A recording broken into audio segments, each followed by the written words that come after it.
Ed from Pinball Mayhem here. Yet another hour of work down and making progress.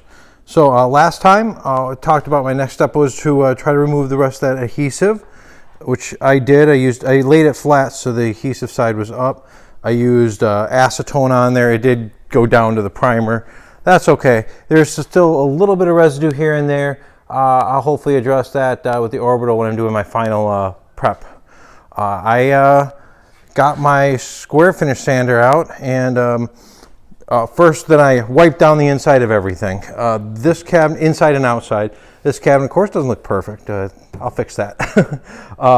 This side, the inside did not need much cleaning at all. It's in pretty good shape. The other one, the original Frenzy cabinet, or was Frenzy when I got it, you can see I ended up sanding off a lot of the dirt after I wiped it down. I got the square orbital. It turned out pretty good. I mean, it was pretty filthy inside. You couldn't even see the wood before. And I laid them down on their backs. Now, a trick when you lay it down is put a 2x4 right about here so that you don't get your fingers squished when you lay it down, so you can pick it back up. Really, my next step is to figure out how to start repairing the cabinets. So neither one is perfect. You can see these kick boards.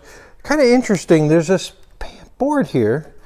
Nylon feet were put on there. I took off one off of there, so I don't know if they put nylon feet on and then screw-on feet were optional. This would be like a three-inch foot that you screw in with a lock nut just to hold it off the ground. You got wheels in the back. You would rock it back on. I'm thinking nylon feet's probably the way to go if this is strong enough. I may end up putting the feet on the front. This is weird. It's painted the same color, but you can see it just folded forward and backwards because it's lower than nylon. I bet you this is for shipping. It was supposed to be removed. It's just scrap wood. But you see this one's broken. The back bulkhead's broken. This side, this back bulkhead's pretty weak, and the front one's just completely missing. And this wood is very weak on the sides. So I think I'm going to do, because these wood is easy to replace, I'm going to take these out and replace them. What I'm going to end up doing, because you say, well, I'm going to clamp the whole thing solid. Of course, I can't get into this groove, so I'm just going to have to chisel this out, slide the new piece in, and then structure up to it, because I'd rather have the whole cabinet structurally sound, because out of the three of those I got to replace, there's only one that I could put in before clamping it. So what's one side or a little chiseling here and there. It's on the bottom, who's going to notice. So the left cabinet needs some repair, definitely. I'm going to pull those two out next. This front is loose. Actually, you can see it's supposed to be nailed and glued. So I'm going to glue this down. There's staples, crown staples. I'm going to glue it down and put some ring nails in there. Clean that up. So that's going to be one thing I'm going to do on this one. If you look towards the front, you see that's kind of curved. So I'm going to actually clamp this up to the square piece and reattach it from the inside where it's supposed to be. There's three nails in the other one, but not on this one, or they're not. So I'm going to make it this is style. This is a stress point, and this is going to be my square. So by pulling that square, pushing this down, it's going to make this door appear straight, which it didn't before. This is a good opportunity to fix everything I can access from this side, because there's going to be repair work on the back too. There's a joint that's a little loose here. I'll glue and clamp that, probably try to pull the nail out and replace it. Same thing on this one, I'm going to glue and clamp that. Now if you look at the top, I scraped out, there's a bunch of factory filler, gotten wet and destroyed. I did just run the sander over this. Trust me, it'll look better once I sand it. It is the top, so it's not it doesn't need to be perfect. So I'm going to probably cut this out with a knife so it lays flat. And at least this front part where I can get to, I'm going to fill that while they're laying on their back. Same thing here, a little clamp, little filler. Just opportunity to go over everything that's easily accessible.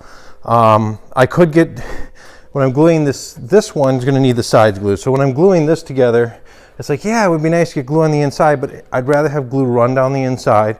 We've all seen it on original cabinets than on the outside, than have to scrape and sand it off. So I'm going to, this one, have to repair that joint, repair this left joint, and this bottom wood is just dried out. Luckily, most of what is there, the structure, the shape, so I can work with this. And what I'm going to do is I'm going to bring these sides and clamp it. This is of course really strong here. This is really strong here. So this front panel is sitting on much straighter than the other one. So yeah, I'm going to clamp these in and get the structure square. Same for here, get a lot of glue in it. And I'm going to run a board down the outside and start getting glue between these layers and clamping this back in. First, we're going to pull this out. And for this, because it's really torn off, you're not going to see much of it because it's going to be hid by the T-molding. I'm just going to take a small saw and cut this square so I can put a new piece in there after it's all glued up. Probably right here. And see, this piece is just falling out. There. So I'll just put a brand new piece of wood or hardboard in here. I mentioned about the corners. The corners are very important. So I'm going to square this up, make it strong first. Then I'll show you what I'm going to do on this bottom edge where there's chunks of wood missing. Never fear, we'll get it. I'm going to take a few gluings. This is why it's going to be 1 hour at a time or less at this point. We've got to glue and make this whole thing strong. Got to make those boards, put those in, and then once that's strong, then we got to flip it over and do the same thing on the back side. Luckily, the other one's going to be pretty good, and when it's on the back side, we'll talk about making the rear covers. So, thank you for watching. I will hopefully post another update tomorrow and be able to keep you guys going on the project. I'm still going to try to work 1 hour a day on this and keep it moving along, and hopefully in a couple weeks these things look beautiful. Don't forget to follow us on Facebook and Instagram, and check out our other videos in the series.